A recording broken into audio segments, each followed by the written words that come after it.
ได้จัดกฐินสามัคคีทอดถวายกับพระภิกษุที่จำพรรษา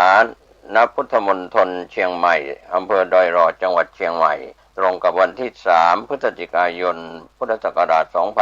2568ช่วงเช้า 9 นาฬิกามีพระเดชพระคุณพระเทพมังคลาจารย์เจ้าคณะจังหวัดเชียงใหม่เป็นประธานฝ่ายสงฆ์พร้อมด้วยคณะศรัทธาสาธุชนทั้งคณะสงฆ์คณะศรัทธาภายในภายนอกองค์กรเครือข่ายชาวพุทธร่วมพิธีทำบุญทอดกฐินสามัคคีเพื่อถวายกับพระภิกษุที่จำพรรษาณพุทธมณฑลจังหวัดเชียงใหม่ตรงกับวันที่3พฤศจิกายนเวลา 9 นาฬิกาเป็นต้นไปร่วมงานสามัคคีพุทธมณฑลเชียงใหม่อำเภอดอยรอจังหวัดเชียงใหม่ได้บุญได้กุศลได้คุณงามความดีท่านที่จะติดต่อสอบถามและร่วมทำบุญติดต่อได้ที่0818829199ร่วมบุญทอดกฐินสามัคคีรายละเอียดต่างๆได้บุญโดยทั่วหน้ากัน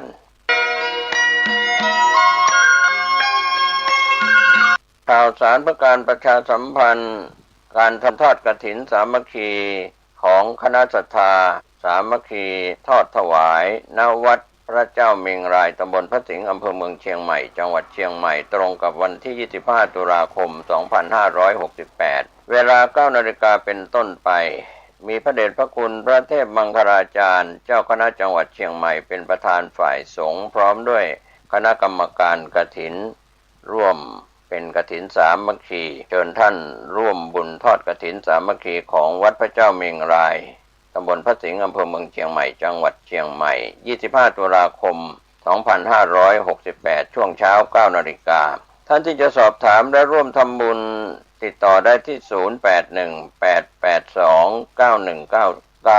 0818829199ก็เป็นงานทำบุญทอดกฐินสามัคคีของวัดพระเจ้าเมงรายตำบลพระสิงห์อำเภอเมืองเชียงใหม่จังหวัดเชียงใหม่25ตุลาคมช่วงเช้า 9 นาฬิกาเป็นต้นไปท่านร่วมบุญร่วมงานทำบุญทอดกฐินสามัคคีของวัดพระเจ้าเมงรายได้ความดี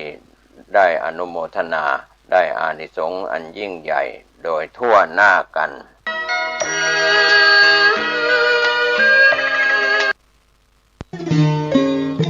ข่าวสารเพื่อการประชาสัมพันธ์ขอเชิญชวนผู้ใจบุญใจกุศล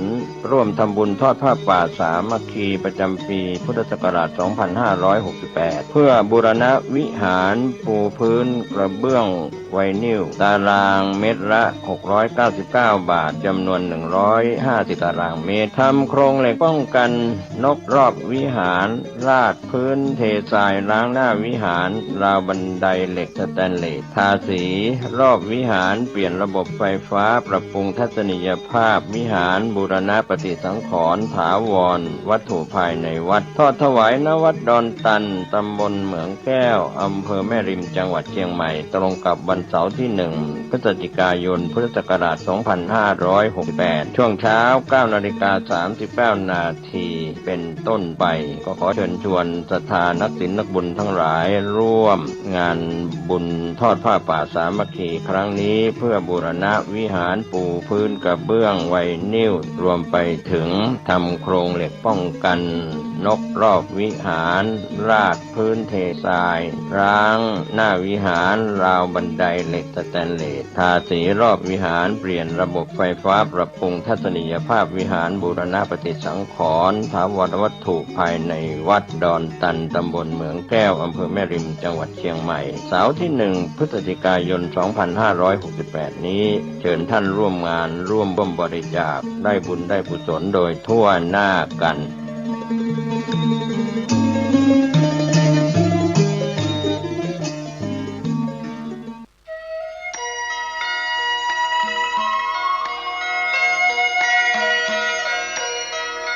ข่าวสารเพื่อการประชาสัมพันธ์ขอเชิญชวนนักศีลนักบุญร่วมทำบุญทอดกฐินสามัคคีบารมีธรรมประจำปีพุทธศักราช2568ทอดถวายกับพระที่จำพรรษาท่วนไตรมาสณวัดชัยสถานป่าเศร้าน้อยตำบลสันปุเรยอำเภอดอยสะเก็ดจังหวัดเชียงใหม่ ตรงกับวันอาทิตย์ที่2พฤศจิกายนพุทธศักราช2568เวลา 13:39 นาทีการทำบุญทอดกฐินในคราวครั้งนี้นำปัจจัยบูรณวิหารประดับกระจกเสาหน้าซุ้มประตูหน้าต่างทาสีรอบอาคารรูปปั้นพญานาคให้แล้วเสร็จต่อไปปัจจุบันมีพระครูประภัชชัยคุณเป็นเจ้าอาวาสวัดชัยสถานป่าเศร้าน้อยเจ้าคณะตำบลสันปุเรยเขต2ท่านสามารถติดต่อสอบถามรายละเอียดและร่วมทำบุญได้ที่0876572276 0876572276ก็เป็นการสอบถามข้อมูลรายละเอียดและร่วมเป็นเจ้าภาพทำบุญทอดกฐินในคราวครั้งนี้ตรงกับวันที่2พฤศจิกายนเป็นวันอาทิตย์เวลา 13:39 นาทีเชิญชวนนักศีลนักบุญผู้ใจบุญทั้งหลายร่วมงานทำบุญทอดกฐินสามัคคีบารมีธรรมประจำปี 2568 ณ วัดชัยสถานป่าเศร้าน้อยตำบลสันปุเรยอำเภอดอยสะเก็ดจังหวัดเชียงใหม่ได้บุญได้กุศลได้ความดีได้อนุโมทนาโดยทั่วหน้ากัน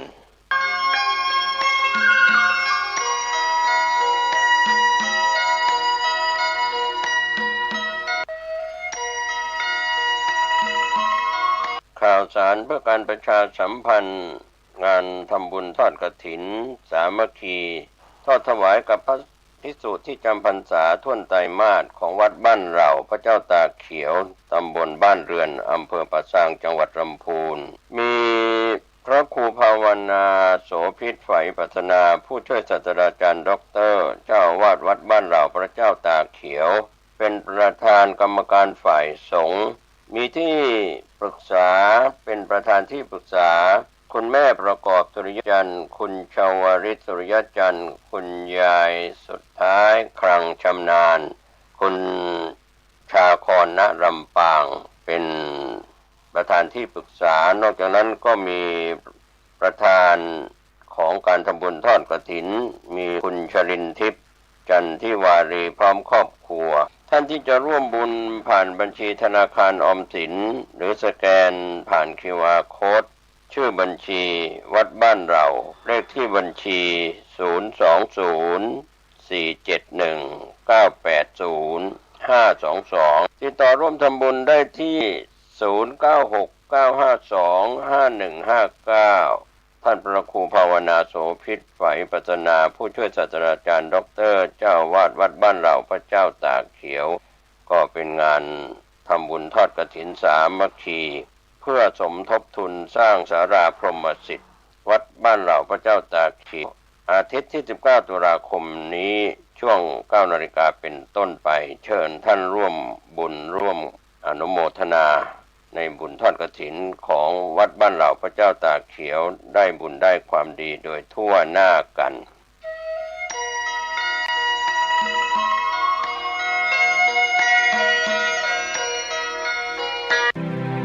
พิธีเทวาภิเษกวันปิย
ได้แล้ว